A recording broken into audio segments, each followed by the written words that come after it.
More than 100 shipwrecks lie in wait off the coast of New England, some sunk by treacherous storms, others the victims of war. Their remnants giving a glimpse into history. And no one knows those wrecks better than Captain Bill Palmer, who's been exploring them for more than 4 decades. Captain, great to have you here. What an interesting story. How did you get started in this? You know, I can remember as a small boy living on a lake in North Guilford, looking at the water and wondering what lied beneath it. And it wasn't until I got out of the Army, because at that time they gave you X amount of dollars for serving during war, that I was able to buy my first pieces of diving equipment and venture beneath the sea. So yeah, that's how I got started. And how many shipwrecks have you seen? Difficult to say. Literally, there's hundreds, if not thousands, you know, that dot our coastline. From Maine to Florida.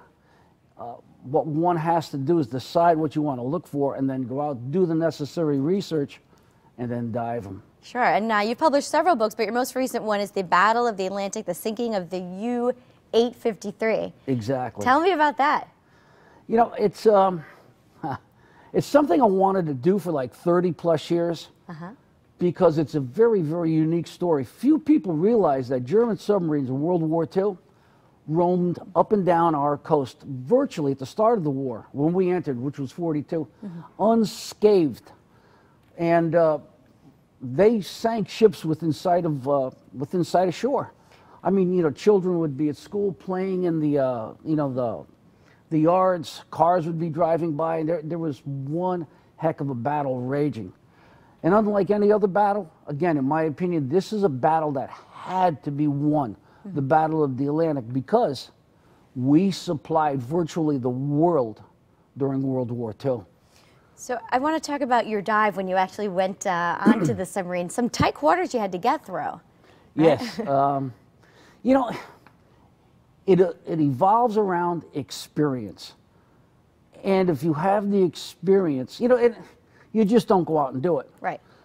But, you know, it's just knowing what the risks are, having someone standing by, you know, should a situation arise, and then, I don't want to say forcing, but coercing yourself into these spots. Yeah, I think we have some video, actually, of you getting into a torpedo hold area. In fact, we're watching you up on the screen here. It's just incredible footage that we're watching. Torpedo loading hatch. Okay. That was access into the forward torpedo room. It came off the deck on a 45-degree angle.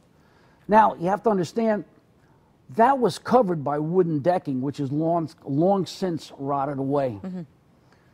And this is actually the way they would load the torpedoes, through block and tackle. Are there still torpedoes on the ocean floor? Yeah. There's, on the port side, there's a torpedo, as we see here. And then the tubes were also loaded. So after she torpedoed the Black Point, she quickly reloaded for more, for more battle. Wow. Now, what you see here is sadly, the remains of the crew. Wow. And, you know, I put that in my video because I want people to realize it's not a video game. This is the end result of war.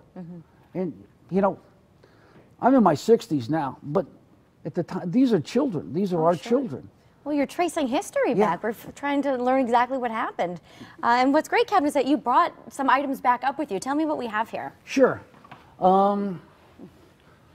This that I'm pointing to, I guess we could see it, is a manual as to how to fix and repair and wear your gas mask. And it survived? I mean, and you brought it back up with you? Yep. Well, you know, it's thin paper. And I was wondering. And again, we go through great lengths to restore, and what I did was treat it with a little bit of Clorox, which killed the bacteria, and then laid it out on a flat surface and then covered it with plastic so it wouldn't deteriorate. Got it. Okay. Then I found a name tag, which was on a locker inside the U-boat. And interesting enough, if opening my book, I have a crew manifest. His name is in there, and gives his name, his age, and his rank, and so forth. And he was 24 years old. Matter of fact, he was one of the older guys on the boat. The captain of the boat was 24 years old. Wow.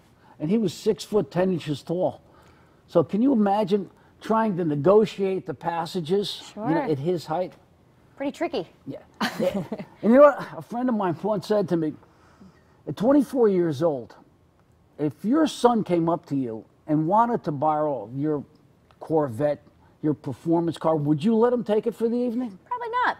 But yet, they allowed this young man to take a 250-foot submarine in a crew of 50 into combat. Right. So, put things in perspective, right? Yeah, absolutely. Talk to me about the bowl, the plate you have there, because it's in great condition. That's one nice thing about collecting china or finding china. It generally doesn't deteriorate unless you break it. I guess that's a good point. That's where crazy glue comes into effect. And yeah, this dish came from the Larchmont, which was Rhode Island's greatest marine disaster. It was a paddle wheel steamer, which was in a collision in the winter of 1907, February the 11th, 1907, rammed by a schooner in a blizzard. And she went down with estimates of between 100 to 300 people. Oh, wow. So, you know, again, another tragic story. And they said that the bodies washed ashore. There were only 17 survivors, but the bodies washed ashore on Block Island, and they were stacked like one would stack cordwood till they were then taken back to the mainland. And prior to the sinking of the Larchmont was the Metis. And interestingly enough, the Metis carried a cargo of china as well. Wow. So, I mean, they carried anything and everything, small cup and saucer. That's so interesting. Captain, I want to ask you, what's next for you? You going to continue diving, finding more treasures? Absolutely. Yeah, treasures are whatever one holds dear. You know, for example, we dove the Andrea Doria, and I brought up a shutter. You know, window shutters? Sure. And if I'd laid these on your lawn, you'd have me arrested for littering. But because they came from the Andrea Doria, you know, people right away wanted to buy them from me and so forth. Sure, I bet. Wow. Captain, so many stories. I feel like we're just hitting the tip of the iceberg here. Absolutely. But thank you for being here. Where can we find your book? You could, there's several places in Mystic. There's a bookstore. Hopefully the Seaport will carry it soon. Or they can call me or write me. Very good. We'll do that. Thank you so much for being here. Teresa, thank you for having me.